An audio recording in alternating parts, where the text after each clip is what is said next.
Assalamu alaikum everyone. Hope you all are doing well. Welcome back to my channel The Daily Beats with Fam. Welcome to another vlog. तो जी हो चुका है यहाँ पे सुबह का आगाज़ और हमने बना लिया नाश्ता। और नाश्ते में जो रात को रोटी लेके थे तंदूर की वो बच चुकी थी, तो उसी को गर्म करके हमने चाय के साथ खा लिया था। और जो घर के काम करने के बाद आज हम सफाई करेंगे पंखों की, क्योंकि बहुत ज़्यादा ही गंदे हो रहे थे। ऑल दो अभी शायद मुहर्रम से पहले किए थे और अभी देखिए इनका क्या हाल है, क्योंकि ये डेली यूज़ होते रहते हैं, इस वजह से ज़्यादा गंदे हैं। बाकी भी गंदे हैं लेकिन उतने गंदे नहीं हैं जितने वो दूसरे खौफनाक लग रहे हैं जो कि सुबह शाम चलते रहते हैं। तो फटाफट से इनकी आज सफाई करनी है। पूरे घर के पंखे तो आज नहीं हो सकते, फ्राइडे है, उतने ही करेंगे। हॉल का हो गया, गेस्ट रूम का हो गया, जहाँ पे किसी का आना जाना हो। बाकी रूम्स के तो ये है कि बंदा आहिस्ता आहिस्ता जब जब टाइम मिलता है कर लेता है। तो यहाँ पे मैंने सेटअप लगा लिया था, सीढ़ी लगा ली थी, और ऊपर चढ़ते ही जो मैंने मिक्सचर बनाया हुआ था मग में वो सारा उलट के नीचे आ गया और फ़र्श ही गंदा हो गया। तो फटाफट से मैंने फ़र्श पहले साफ़ कर लिया ताकि कोई स्लिप ना हो जाए, क्योंकि इसमें सर्फ भी मौजूद था। और अब जो है मैं फिर ऊपर चढ़ गई और पंखे मैंने जो थोड़े थोड़े गंदे थे वो पहले साफ़ किए और अभी मैंने इसको सारा मिक्सचर लगा के छोड़ दिया। और ये देखिए जिसको भी मैंने अच्छे से साफ़ कर लिया और फिर जो है ना खुश्क कपड़े के साथ इनको खुश्क भी कर लिया, क्योंकि अगर कुछ भी गीला रह जाता है तो फिर बिजली आने पर खुदा न खास्ता अर्थ हो जाए या कुछ हो जाए, तो इस वजह से साथ साथ में अच्छे से ड्राई भी कर लिया। और गेस्ट रूम के पंखे भी साफ़ कर लिए थे। जुम्मा था तो फटाफट से मैंने इस्त्री लगा ली, क्योंकि बिजली आ जा रही थी। कपड़े इस्त्री करना बहुत ज़रूरी था ताकि जो है ना सब टाइम से रेडी हो सके नमाज़ के लिए। यहाँ पे मैंने अपने कपड़े भी प्रेस कर लिए थे। एक तो ये नेट के या शिफॉन के जो कपड़े होते हैं इनको भी इस्त्री करना बहुत ज़्यादा ही मुश्किल होता है, क्योंकि ज़रा सी भी तेज़ इस्त्री हो जाए तो जलने का खदशा होता है। कपड़े जल जाएँ तो फिर बंदा, एक तो कपड़े जलने का स्ट्रेस अलग से, अम्मी की डांट अलग से, तो बड़े एहतियात के साथ मैंने ये कपड़े भी इस्त्री कर लिए।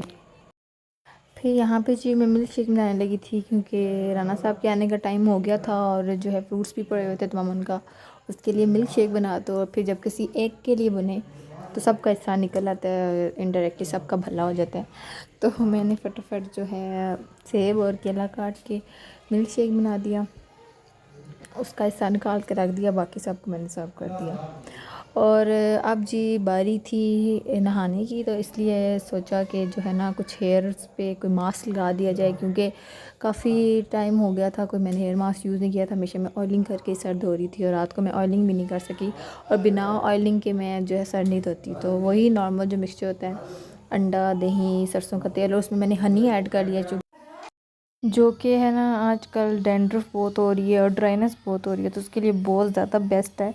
और ये हेयर मास्क किसी ने अगर ट्राई नहीं किया तो वो ज़रूर ट्राई करें। It's amazing, it's work very good, बहुत अच्छे लस्ट्रस हेयर हो जाते हैं। उसके साथ साथ सर में डैंड्रफ कहीं हद तक कम हो जाती है। ये दिन तो डैंड्रफ का इशू बहुत ज़्यादा ही हो रहा है। तो अच्छे से मैंने इसको जो है ना मिक्स करके मैं अपने जो बालों की पार्टीशन कर लूँगी, उसको अप्लाई करूँगी, क्योंकि एक तो मास्क लगाना उस तरह ही बहुत मेसी काम है, उसको फिर अपने सर पे आधा पौना घंटा रखना, उसको धोना, उससे ज़्यादा मुश्किल काम है। और फिर लॉन्ग हेयर में अप्लाई करना खुद से काफ़ी ज़्यादा जो है ना लंबा प्रोसेस हो जाता है। तो लेकिन ये है कि मैं अपने बालों में खुद ही अप्लाई करती हूँ, पार्टीशन कर लेती हूँ, और जैसे तैसे जो है ना मैं पूरा सर अपना कवर कर लेती हूँ विद लेंथ। तो ये जी लगाने से पहले मेरे जो हेयर्स थे वो, उनकी ये कंडीशन है। तो अप्लाई करने के बाद बच गया था, हालांकि बचना नहीं चाहिए, मैं इसको कहीं एडजस्ट कर सकती थी, बट राना साहब यहाँ आगे थे तो उसके भी बाल बहुत ड्राई हो रखे थे, तो मैंने थोड़ा सा कॉम्प्रोमाइज़ करते हुए उसके बालों में भी लगा लिया था। और यहाँ पर मैंने अपने कपड़े भी प्रेस करके रख लिए थे।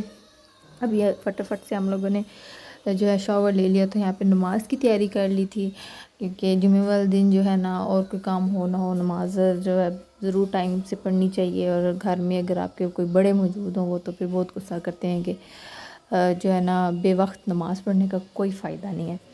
तो मामा भी यहाँ पे मेरे साथ नमाज़ पढ़ी थी, मैंने भी नमाज़ पढ़ ली, खाना रेडी हो चुका था, और जुम्मे से जो भी वापस आ गए थे भाभी ने उन सबको खाना सर्व कर दिया था।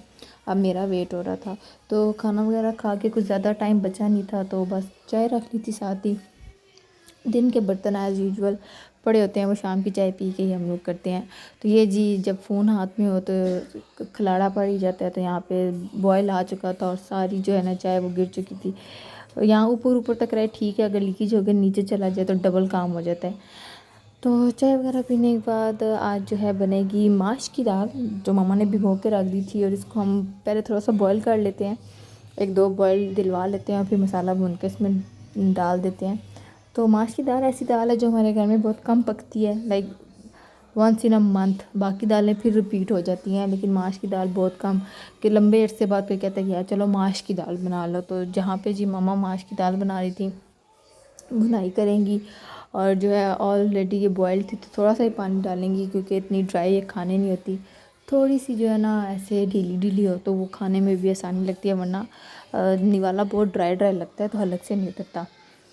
तो यहाँ पे खाना रेडी हो रहा था और आज जो है ना बर्तनों का स्टैंड भी धोया था, तो वो भी अब शाम हो गई थी, मैं अंदर ले आई थी। इसमें अब आस्ता आस्ता बर्तन सेट कर देंगे, क्योंकि जो बर्तन धोते हैं वो यहीं पे रखते हैं। जब हम यहाँ पड़े बर्तन सूख जाते हैं उसको दूसरे स्टैंड में शिफ्ट कर देते हैं, यहाँ पे मज़ीद धो के रख देते हैं।